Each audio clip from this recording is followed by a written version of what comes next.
Girls and guys, welcome back to the channel. Of course, first job of the day is indeed a Peugeot mint. Okay, so we got another RCZ, second one that I've had to deal with, but a very common engine because these like to have problems. This one has had a mysterious coolant leak, and because I'm so common with these bloody coolant leaks, I instantly made an assumption that it's going to be either thermostat or crossover pipe at the back. To which I was wrong. It is not the crossover pipe or the thermostat, in fact. It is the oil filter housing. Where the heat exchanger goes, it's really hard to see. It's through here and it's just dripping down coolant. There's a couple of gaskets that sit the oil filter housing and heat exchanger to the block itself. That's where it's leaking. So I already know to get to that, because I've done this so many times before. Heat shield off, lambda sensor out, downpipe off. We'll start with that for now and see where we end up. I can honestly see it being one of them ones of just, let's just go on that adventure together, people. That's where we're going. All right, I've had a coffee. Let's do this. So, removed aluminium plate, 2 little Allen keys, removed lambda sensor. Okay, now we're going to get the heat shield out of the way. You've got one 10mm here, 1, 2, 3 10mm here, and then of course an annoying 10mm down here. Not that you can see it because it is dark in there. Once you've got them out, I think you need to go up with the car and see if there's anything else holding it in, because there's about 10 million heat shields. Or is this a 2-piece? I think this is a 2-piece heat shield. Caffeine is kicking in. There is another bolt. So after removing 1, 2, 3, 4, 5, there is a 6th, which is there, right where the orange finger is. I knew I'd forget one. It's all right, we're nearly there. We're doing this together. Let's enjoy it. And the heat shield's off. So we've got 1, 2, 3, 4, 5, 6. 6. Little excessive. Right, 1 and 2 are out, and now we're on to 3. Because the engine's cold, normally I like to do this warm, but obviously it's leaking coolant. We have called in some extra help in terms of gas. So we're going to heat the bolts up and extract them nicely. Right, I've gone away and come back because that was mighty hot. Loads of lube, that's ready to come out. Now we need to get the lower heat shield out and get the cat all the way out. I think there's another lambda sensor that you need to disconnect. There is another lambda sensor. Let me get that before I continue.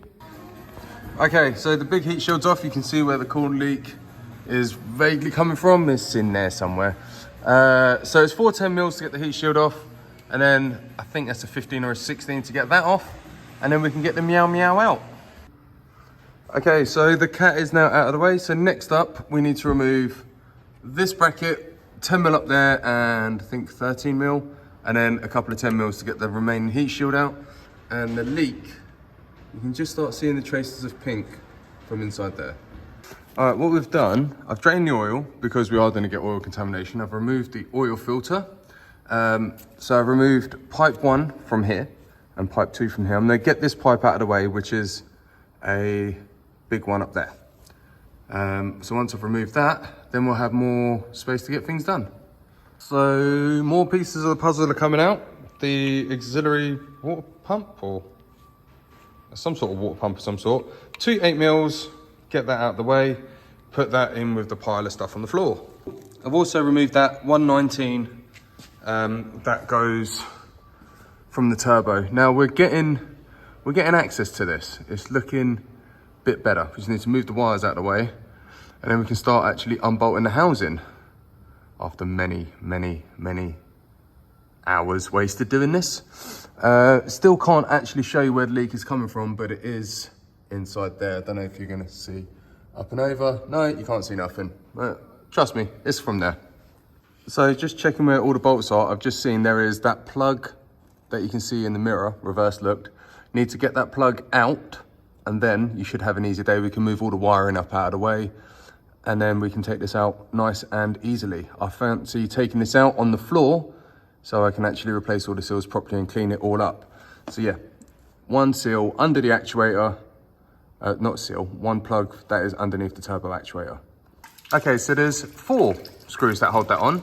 Then when you just go to see will it come out, put a little flathead screwdriver just in there, gave it a little bit of and out it comes. That's it, we got it out. So on the hunt to remove these, and they're literally coming out like a teenager's sock, a gasket should not be crispy. It's madness. So yeah, we're gonna have to pick all this out. Again, it was leaking from up there, I'm sure I've said that already. Get all this out, clean all this root up, flip it round, do the heat exchanger. Should be all good. Okay, so we're all clean, gaskets on, time to chuck it in there. Okay, so the unit's back on, all tight, everything's marked. I've already put the turbo coolant feed return, whatever it is, on. What is that? That's the oil feed return. That's on. Now just pick bits off the floor and start refitting them. Probably go for the electric pump next and then keep moving. Okay, so everything is back on. Now, before we go any further forward, we're gonna fill it up with antifreeze and check for leaks. And that is a big gargle. The air is coming up and keep filling that up. Okay, we're on rebuild. New sump nut, new washer. Put heat shield 1 in. You've got to put a support bracket on next. Make sure everything's nice and tight. I mean, it's a fairly self-explanatory rebuild, isn't it? But I'll show you along the way.